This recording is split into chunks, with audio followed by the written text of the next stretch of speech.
Howdy y'all, it is Cody from the Keepers of Nerddom. Car video again. This is a fantastic update. We just got not a balanced data slate, but more like a rules clarification in Warhammer 40k. And that's what it should be. However, it turned into a slight balance update. In a way, because, for example, Eldari, they changed a profile on their weaponry to not have pistol. So then they can't, in close combat, shoot their weapons for pistol. Okay, cool. But let's talk about Necrons. Necrons had some really simple stuff. Apparently, there was something about the obelisk, which, whoop-de-doo. It's still terrible. Clarifications on Silent King on Deadly Demise, that only applies to him, not the Triarchal. Awesome, so they can't explode and then blow everything up, including its own unit. Great stuff, that's good. The Cryptothralls, they don't give everybody in the squad fight on death, which totally didn't read it as that anyway. So that was an interesting thing that even could have been a possibility. Don't know. Weird. And let's see. I'm trying to think of the other last one before we get to the real good one. I can't even remember what it was because it was just clarification.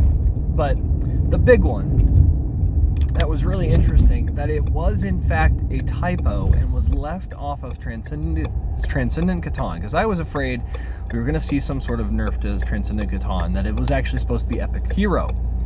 Lo and behold, no. We forgot to put reanimation protocols on this thing. So here's the deal. I've seen several videos, people talking about this thing, and yes, I agree. It is fantastically good. The more I think about it, the more I realize just how it plays out. So the Transcendent Katan is the most expensive of them. It has the ability to, instead of advancing, just jumping 9 inches away from any enemies, and then it can unleash its weaponry, because its weaponry is assault. So it has the ability to still fire. Well, it has the 4-up invuln save, like all the Katan shards have. And because it's not an epic hero, you can take the Sempiternal Weave, I can't ever say it right, which gives it a 4-up Feel No Pain. And so then it gets both on 12 wounds. That also, it still has the Necrodermis thing that halves the damage that it takes after it goes through. Which I think actually happens before the 4-up Feel No Pain. Crazy. Weird. What in the world? They then said, yep, we accidentally messed up, and it's supposed to also have reanimation protocols, as in, at the start of your turn in your command phase, every turn, it gets to roll a d3 and heal that many wounds back. That's nuts. That is crazy sauce. That is crazy talk.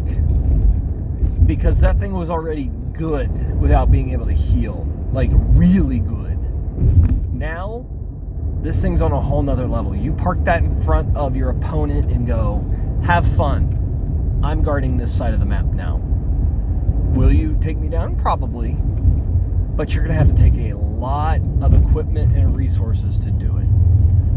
That is ridiculous and fascinating.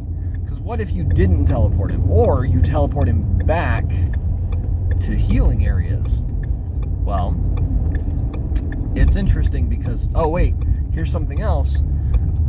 Right now he can activate reanimation protocols, which means that the reanimator can give him an extra d3. That if he was nearby something with the Sovereign Coronal, he would be led by a leader, which the +1 to hit could already happen anyway. But the real interesting thing is now he can gain access to that stratagem.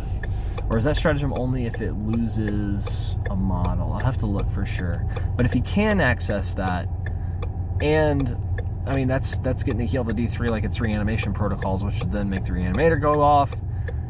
And then yikes. But he'd have to have been damaged at the very least right then. So I don't know. But at the very least, if it's available, you could use it to heal back up parts of the model, right? To get him healed. Yeah, because I can't remember. There might be something in there about half damage, but I'd have to look for sure. Because I know it's when a model is lost for sure, and it may just be that. But at the very least, this thing can heal. And that's interesting, because that's game-changing. So let me know down in the comments below what you think about the Transcendent Katan. Crazy weird stuff. Any other updates that you're interested in? There wasn't a whole lot for a lot of them. It was more just clarifications on things, and then there was randomly some massive changes to how certain things functioned, which was like, whoa. So anyway, I've been Cody from the Keepers of Nerdom. Take care, like, share, and subscribe. Bye, y'all.